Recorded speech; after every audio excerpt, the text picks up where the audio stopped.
بسم الله والصلاة والسلام على رسول الله. مرحبا بكم البنات، واش حوالكم، واش اخباركم؟ نتمنى تكونوا لاباس ان شاء الله. طولت عليكم الغيبة بزاف بزاف لظروف لظروف جد صعبة. حبيت نحكيها لكم اليوم في هذا لا فيديو، حبيت نشرح لكم ونفسر لكم واش كاين. آم، كما يقولوا العام اللي فات انقطعت عن القناة تاعي، رجعت توجور يعني ما تقريبا. عدت ما نحطش غير مرات ليسونسيال البنات. كما يقولوا رفدت بالحمل وجاني لحم صعيب والحمد لله درك فات على خير وزيت. هذه هي البنات.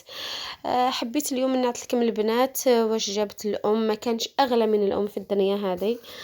وجبت لي الام تاعي في راس العام، مش في الزياده، في الزياده ما صورتش، ما كنتش قاعده. جبت لي الدجاجه، جبت لي هذاك الشيء اللي شفتو كامل، الفتات، الحمص، البصل، كما شفتوا البنات، كما راكم تشوفوا. وجبت لوليدي هكا حلويات كما شفتوه درك في فات بكوجاكا كما يقول هو، حلوة في يدو. هي لكنها جابت له حوايج بزاف، مش غير هذيك. ما صورتهمش للاسف بويسك كان حاكم في الساشي في يدو. البنات والله، واش نقول لكم، نوصيكم على الام ثم الام ثم الام، كما يقولوا ما كانش مثل الام في الدنيا هذه، منها يجي الخير اكيد بدون نقاش في هذا الموضوع. ديري فيها الخير يجيك الخير منها، ما ديريش فيها الخير يعني كما يقولوا لازمك تخدمي في الام تاعك الخير. 9 شهور اللي هزتك في بطنها برك ما هيش سهله. درك رانا تزوجنا وعرفنا مليح مليح واش كاين واش ما كانش، والمتزوجات راهم يعرفوا مليح واش راني نهضر.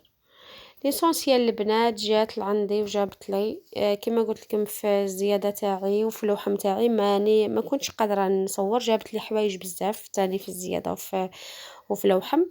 ودرك في راس العام جابت لي هذا الشيء، جابت لي فوتنا راس العام مع بعضنا، خدمت هذا الفتات في دارها. واش نقول لكم يا البنات، يا البنات واش نقول لكم، واش نحكي لكم، واحد الفتات، واحد الفتات ما كانش المثيل تاعو. ليسونسيال البنات جيت هنا باه نوجد الغدا، بديت نخدم في الدجاجه. حبيت نشرح لكم برك بويسك انا ما عنديش باه نصور، كنصور بيدي. ما عنديش السيبور لحد الان، فسد لي. ليسونسيال جيت نقول لكم بلي انا الدجاجه ما نشوطهاش، نحي لها الجلده، نحي لها كلشي نحيه لها. والساع النتوشات هذوك اللي يبقاو الساع ساعة نشوطهم كما يقولوا فوق الطابونة. وهنا غسلتها كما درتها، كما نحيت لها الجلده والشي اللي بقى حتى نقيته فوق الطابونه ونقيتها وغسلتها. حبيت نقول لكم الطريقه كيفاه. انا الدجاجه تاعي نغسلها بالماء والملح المهم نغسلها بزاف بزاف بالماء والملح والخل بزاف. ها درك نجيو نبداو يا البنات نوجدو في الغداء كما راكم تشوفوا. آه عندي الميكسور هذا، حطيت فيه البصل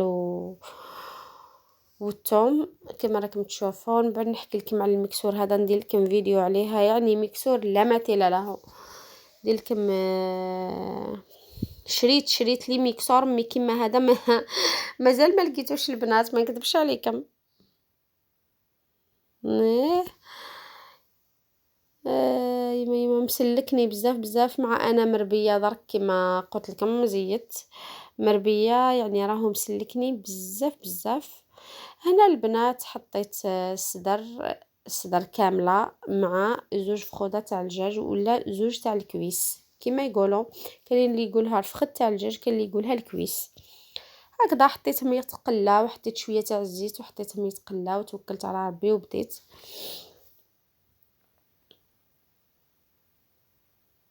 هي البنات كما قلت لكم البنات، هنا حطيتهم وحطيت الملح كيما درك ساعة على ساعة نقلبهم حتى يتقلاو مليح، بويسك سر البنة تاع كيما يقولوا تاع المرقة ولا تاع الطياب ولا تاع أي حاجة طيبيها، هي في القلية تاع في الأول يعني كي تبداي تقلي في البرمة كيما يقولوا، هاذيك هي السر تاعها عفوًا باه تجي بنينة، وبديت تحطي في البصل ومن بعد حطيت الطماطم ومن بعد حطيت التوابل ومن بعد حتى مرقت ما صورتلكمش للأسف. درك نجي للفتات هذا ولا الرقاق، كاينين اللي يقولوا له الرقاق، الفتات هذا البنات أنا ما خدمتش هذاك الفتات اللي تخدم كل حبة وحدها، خدمت كيما يقولوا بومشوط هذيك اللي يحطوا حبة فوق حبة، يا شحال بنين. على كل حال أنا الأم تاعي جابت لي بزاف، جابت لي اللي كل وحد وحده وجابت لي بومشوط، أنا حبيت نخدم بومشوط هذا النهار، سخفت عليه بزاف. بويسك ملي رفدت بالحمل ما قدرتش نزيد ناكلو، ما يقول لي قلبي نبان نحكي لكم البنات واش صرا فيا. انتظروني في فيديوهات في الفيديوهات القادمة.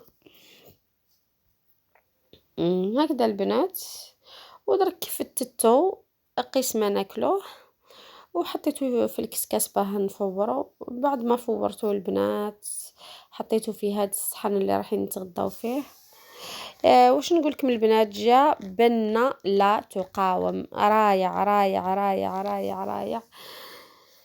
انا ما نكذبش عليك، ندور العالم كامل ما شكيتش يعجبني اي فتات ولا اي رقاق تاع الام تاعي، وما راهيش كي ومش كي راهي الام تاعي، والله صدقوني ما كانش فتات كيما تاع.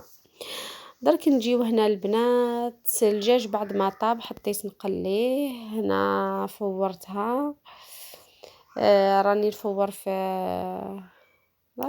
وهنا البرمة كما يقولوا حطيت فيها السنارية، هذيك الساشية اللي راكم تشوفوا فيها حطيت فيها الحمص باه شغل ما تفرقليش في البرمة ونرجع نجري موراها.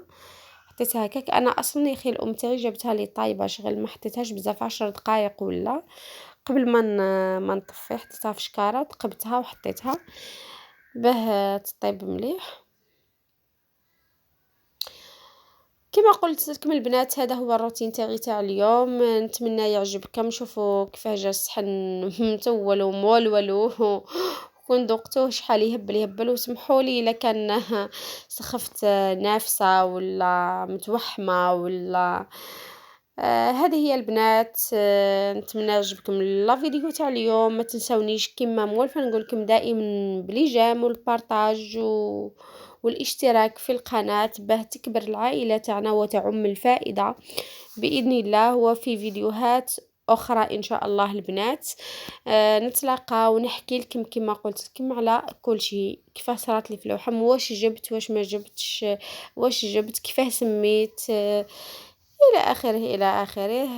المهم البنات واش نقول لكم درك، في الملتقى إن شاء الله، سلام.